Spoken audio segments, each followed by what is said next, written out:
پاکستان کی تاریخ کا ایک ایسا ڈکٹیٹر جس کے چاہنے والے بھی ہزاروں میں اور مخالفین کی تعداد بھی بے شمار، ایک ایسا جنرل جس نے پاکستان میں ایک لمبے عرصے تک ڈیرے جمائے رکھے اور دشمنوں کی ناک میں دم کیے رکھا۔ ہم بات کر رہے ہیں جنرل ضیاء الحق مرحوم کی، جس نے پاکستان میں مارشل لا نافذ کر کے حکومت کی کمان کو کئی سالوں تک سنبھالے رکھا۔ جنرل ضیاء الحق سے بہت سے قصے منسوب ہیں اور کہنے والے ان کو بہت سے اچھے اور بہت سے برے لفظوں میں یاد کرتے ہیں۔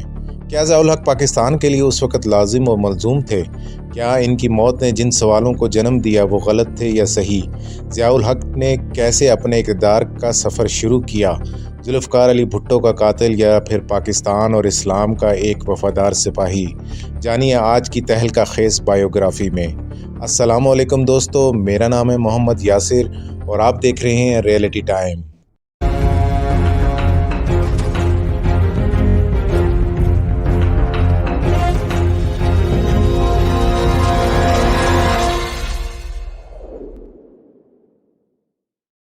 محمد ضیاء الحق 12 اگست 1924 کو برٹش انڈیا کے صوبہ پنجاب کے شہر جالندھر میں ایک پنجابی آرائیں گھرانے میں پیدا ہوئے۔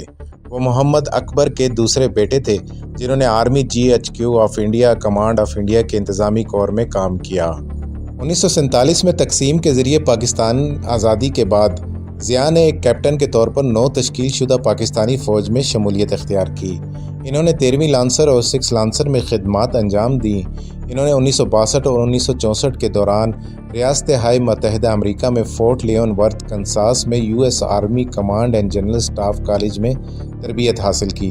پاکستان واپس آنے کے بعد وہ command and staff college Quetta میں ڈائریکٹنگ سٹاف کے انچارج تھے۔ 1965 کی پاک بھارت جنگ کے دوران ضیاء کے بارے میں کہا جاتا ہے کہ وہ 101 انفنٹری بریگیڈ اسسٹنٹ کے کوارٹر ماسٹر تھے۔ ضیاء کو لیفٹیننٹ جنرل کے طور پر ترقی دی گئی اور پھر 1976 میں وزیر اعظم ذوالفقار علی بھٹو نے اپنے 3 اسٹار جنرل اور پھر 4 اسٹار رینک کی منظوری دی اور انہیں چیف آف آرمی اسٹاف نامزد کر دیا گیا۔ یہ ترقی کئی اور سینئر افسران سے آگے تھی۔ بھٹو ضیاء کو سیاسی طور پر مضبوط، مذہبی اور غیر جانبدار سمجھتے تھے۔ مارچ 1977 میں ایک متنازع انتخابات کے بعد ضیاء نے وزیر اعظم ذوالفقار علی بھٹو کی جگہ لے لی، جس میں بھٹو کی پارٹی پاکستان پیپل پارٹی نے کامیابی حاصل کی تھی، لیکن اپوزیشن کا کہنا تھا کہ دھاندلی ہوئی ہے۔ بھٹو اور حزب اختلاف کے رہنماؤں کے درمیان بات چیت کے باوجود ملک میں انتشار برقرار رہا۔ فوج نے 5 جولائی کو مداخلت کی۔ بھٹو سمیت تمام سیاسی رہنماؤں کو حراست میں لے لیا گیا اور مارشل لا کا اعلان کر دیا گیا۔ اس فوجی بغاوت کی قیادت جنرل محمد ضیاء الحق نے کی۔ بھٹو کو گرفتار کر لیا گیا اور ان پر ایک سیاسی حریف کے قتل کرنے کی سازش کا الزام لگا دیا گیا۔ اس کہانی کو آگے بڑھانے سے پہلے آپ سے گزارش ہے کہ ہمارے چینل کو ضرور سبسکرائب کر لیں اور بیل آئیکن کو بھی لازمی پریس کر دیں تاکہ آنے والی اس طرح کی اور ویڈیوز آپ تک پہنچتی رہیں۔ جنرل محمد ضیاء الحق نے 1973 کے آئین کو جزوی طور پر معطل کر دیا اور مقبول انتخابات کرانے کے بار بار ٹوٹنے والے وعدوں کے باوجود مارشل لا کو بڑھا دیا۔ ضیاء الحق نے 1977 میں انتخابات کا وعدہ کیا، لیکن آنے والے کئی مہینوں میں یہ وعدہ پورا نہ ہو سکا، یہ دلیل دیتے ہوئے کہ انہیں معاملات کو ٹھیک کرنے کے لیے مزید وقت درکار ہے، اور جیسے جیسے مہینے گزرتے گئے ضیاء الحق نے اقتدار کے مزید پھندے سنبھالنے شروع کر دیے۔ ایک کابینہ جیسی مشیروں کی ایک کونسل تشکیل دی جو حاضر سروس فوجی افسران اور اعلیٰ سرکاری ملازمین پر مشتمل تھی۔ 1 مارچ 1978 کو حکم نامے کے ذریعے انتخابات منسوخ ہونے کے بعد ضیاء نے تمام سیاسی سرگرمیوں پر پابندی لگا دی، حالانکہ سیاسی جماعتوں پر پابندی نہیں لگائی گئی تھی۔ اسی مہینے تقریباً 200 صحافیوں کو گرفتار کر لیا گیا اور کئی اخبارات کو بند کر دیا گیا۔ تاہم ضیاء نے برقرار رکھا کہ 1979 میں کسی وقت بھی انتخابات ہو جائیں گے۔ ضیاء نے ان انتخابات کو منسوخ کر دیا جن کا وعدہ کیا گیا تھا، اور 1985 تک ملک کو مارشل لا کے تحت رکھا گیا۔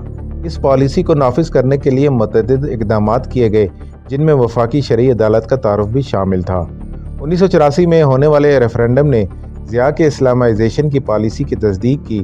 اس ریفرنڈم میں ضیاء کے اسلامائزیشن کی پالیسی سے متفق ہونے والے ہاں کے ووٹ کو بھی ضیاء کو مزید 5 سال تک صدر کے عہدے پہ رہنے کے لیے ووٹ سے تعبیر کیا جانا تھا۔ جنرل محمد ضیاء الحق مذہبی رجحان کے مالک تھے۔ جنرل ضیاء نے پاکستان کو اسلامی جمہوریہ پاکستان بنانے میں ایک اہم کردار ادا کیا، روایتی لباس کو بحال کیا اور خواتین کے غیر ضروری حقوق کو منسوخ کیا۔ اسلامی تجارتی ضابطہ بحال کیا اور سخت اسلامی قانون نافذ کر کے عام پاکستانیوں کو آگاہ کیا۔ 500 سے زائد قوانین کو اسلامی قوانین کے مطابق لانے کے لیے تبدیل کر دیا گیا۔ ان میں توہین رسالت کی سخت قوانین بھی شامل تھے، جن میں موت کی سزا تھی، اور ایسے قوانین جو سود کی وصولی پر پابندی لگاتے تھے۔ خواتین کے مساوی حقوق کو ختم کرنے والے قوانین منظور کیے گئے۔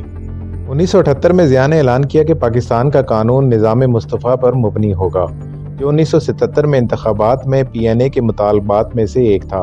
اس ضرورت کا مطلب یہ تھا کہ قانون ساز اداروں کی طرف سے منظور کیے جانے والے کسی بھی قانون کو اسلامی قانون کے مطابق ہونا چاہیے، اور اس سے پہلے پاس کیے گئے کسی بھی قانون کو منسوخ کر دیا جائے گا اگر وہ اسلامی قانون کے خلاف ہوں۔ 1988 میں جنرل ضیاء الحق نے اعلان کیا کہ نومبر میں نئے انتخابات ہوں گے، اور جون میں انہوں نے پاکستان میں شریعت کی بالادستی کا اعلان کیا۔ ضیاء نے نئے انتخابات کرانے میں تاخیر کی تھی، جو کہ اس کے اپنے آئین کے نسخے کے لیے بھی 90 دن کے اندر درکار تھے۔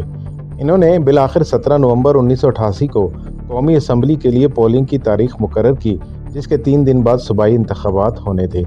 لیکن الیکشن سے پہلے ہی جنرل ضیاء 17 اگست 1988 کو ملک کے مشرق میں پنجاب میں بہاولپور کے قریب ایک پراسرار طیارے کے حادثے میں جوائنٹ چیف کمیٹی کے چیئرمین، امریکی سفیر اور 27 دیگر افراد کے ساتھ ہلاک ہو گئے۔ فضائیہ کا طیارہ ٹیک آف کے فوراً بعد درمیانی فضا میں پھٹ گیا۔ حادثے کی کبھی وضاحت سامنے نہیں آئی، لیکن تخریب کاری کا شبہ رکھا گیا۔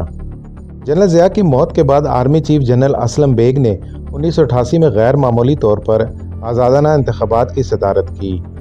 پاکستان پیپل پارٹی کی رہنما بینظیر بھٹو دوسرے گروپوں کی مدد حاصل کرنے میں کامیاب ہو گئیں، اور انہوں نے 1 دسمبر 1988 کو قائم مقام صدر غلام اسحاق خان کے ذریعے وزیر اعظم کے طور پر حلف لیا۔ ضیاء الحق نے اپنے دور میں مسلم دنیا کے ساتھ قریبی تعلقات برقرار رکھنے کی بھرپور کوشش کی۔